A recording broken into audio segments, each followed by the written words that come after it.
Right, the next section is on solving inequalities. And I would say in calculus, we don't necessarily solve inequalities all the time.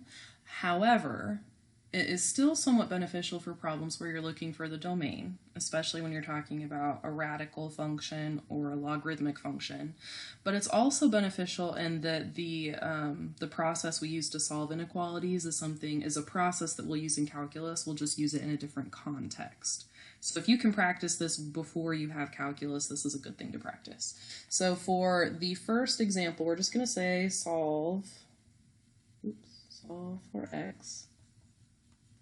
And then for the first example, we're going to have x plus 2 squared is less than 25. Okay, so the first thing I'm going to do when I'm solving an inequality that has a quadratic or that has a rational function, so those are like the two different ones that make things a little bit more complicated. The first thing I'm going to do in either of those scenarios is I'm going to set the inequality equal to, well, not equal, but you know what I mean, to 0. So I'm going to get 0 either on the left side or the right side. It does not matter which. So here I'm just going to go ahead and subtract that 25 over. So I have x plus 2 squared minus 25 is less than 0. To be able to really do much with this, I'm going to have to FOIL this out so that I can keep the negative 25 as part of the problem and then like refactor the whole thing. So I have x plus 2, I got to write that twice. And then when I FOIL it, that gives me x squared plus 2x plus 2x plus 4. So I have x squared plus 4x minus 21 is less than 0. And so now I'm going to go ahead and factor it. I'm looking for two things that multiply to a negative 21 but add to a positive 4. So that's x plus 7, x minus 3. Okay, so this is the part that we can apply to calculus. So now I'm going to say the two values that I'm concerned with here are negative 7 and positive 3. I want to know what happens when the number is smaller than negative 7. I want to know what happens when the number is in between negative 7 and 3, and I want to know what happens when the number is bigger than 3. Because the ways those numbers interact when they multiply by each other, it might make it be greater than 0 or less than 0, depending on what those numbers are. I know that negative 7 does not work because negative 7 would zero this factor out, which would make the whole inequality 0, and it has to be less than 0. So that's why I did not fill these in on the number line. So what I'm going to do is I'm going to pick a number that's to the left of negative 7. So negative 8 is what I'm going to pick. And then if I plug negative 8 into this first factor, I get a negative. Negative 8 minus 7 is a negative. Negative 8 minus 3 is also a negative. And so that makes a positive overall. A number between negative 7 and positive 3 is 0. So 0 plus 7 is positive. 0 minus 3 is negative. So overall that makes a negative. And the number greater than 3 is 4. 4 plus 7 is positive, 4 minus 3 is positive, a positive times a positive is positive.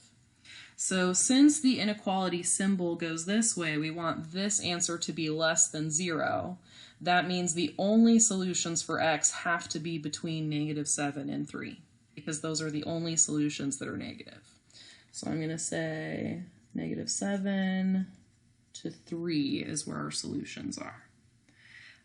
If the inequality symbol had a line underneath it, anything that's less than or equal to 0, then I would have included the negative 7 and the 3. If the inequality symbol had gone the other direction, greater than 0, then these two answers would have been the ones I would have had. Right, so you just have to think about what part of the number line do I keep based on the symbol. But the number line is the big thing that we use to determine what the answers are, because we're plugging in all our different options. And these, we call them sign charts in calculus. These we will use often, okay, in a few different circumstances. So they're good to be comfortable with and kind of understand how to use. All right, example number 2, we're going to do a rational inequality. So I've got 5 over x minus 6 is greater than or equal to 1 over x plus 2. So in this problem, you can move it all to the left or move it all to the right. It doesn't matter. Since I learned math in America, I like to move everything to the left. So took that whole fraction, subtracted it over, that's greater than or equal to 0. I almost said when we're done, remind me to show you the answers on a calculator. You can't do that, this is a video. But hopefully I'll remember, because you can check these answers pretty easily on a calculator. All right, so what I'm going to do next is I'm going to go ahead and get that common denominator. So the first fraction needs the x plus 2. The second needs the x minus 6. So I have 5x plus 10 minus x minus 6.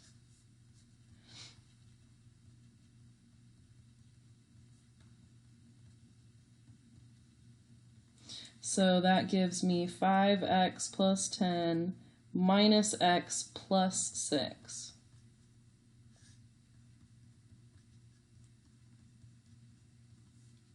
Okay, greater than or equal to 0, greater than or equal to 0.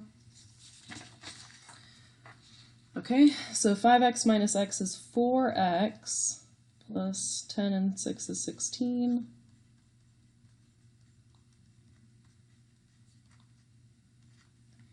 All right, I can factor the top.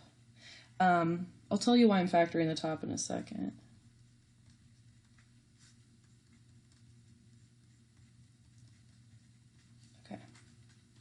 So this is the point where I can draw my number line, so I can do kind of my sign chart and see what answers I want to keep. So the reason I factored the top is I was checking to see if this rational function had any holes. And if it didn't have any holes, I wanted to know what the x-intercepts were. So based on section L, you should know that this problem has a vertical asymptote at -2 and a vertical asymptote at +6. So -2, I cannot have that value ever because it's a vertical asymptote.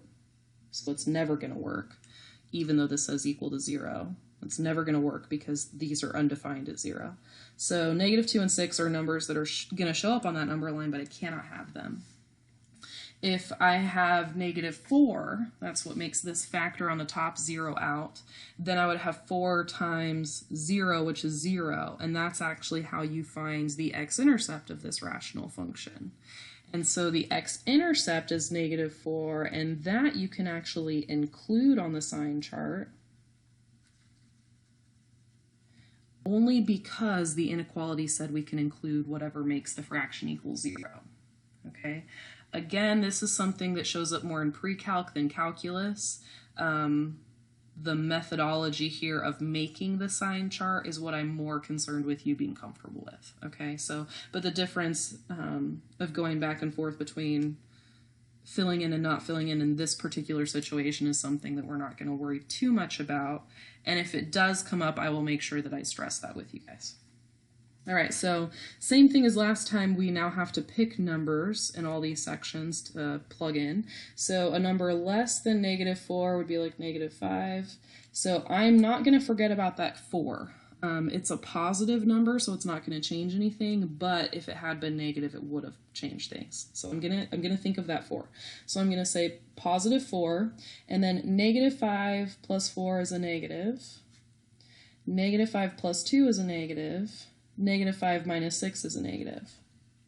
So on the bottom I have a positive. On the top I have a negative. A negative divided by a positive is still negative. All right. For this section I'm going to use -3. I've got +4. -3 plus 4 is positive.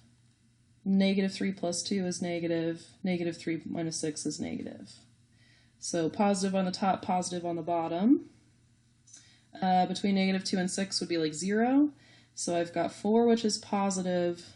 0 plus 4 is positive. 0 plus 2 is positive. 0 minus 6 is negative. That took me a while. Not -1, just negative. So I have a positive divided by a negative. And then we've got 7. And what's happening here, what you're noticing where there's kind of a pattern to it where we're like losing a negative each time, that's pretty typical, I'd say. It's very normal for these to kind of alternate that way. But that doesn't mean that you cannot plug things in. It doesn't mean you can assume it's going to do something. You still always have to check it. So this one is all positives. Okay, so for this problem, it said greater than or equal to 0. That means we're choosing all the answers that have the positives in there. And so I'm going to say from -4, including -4, from -4 to -2. And x is greater than 6. And then over here. Okay. Now I'm going to show you, just on the summer assignment,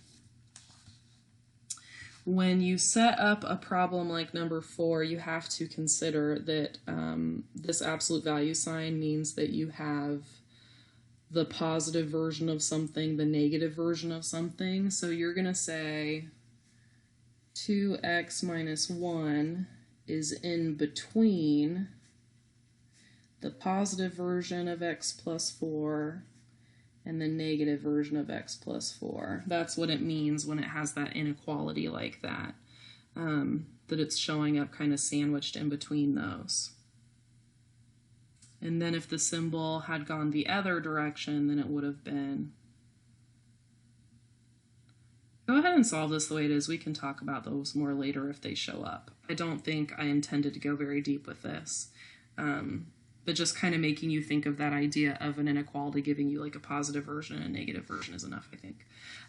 Number 6 is very similar to the second example. Number 5 is very similar to the first example. For this one, you have to remember back to a previous section about how we find the domain of a radical function.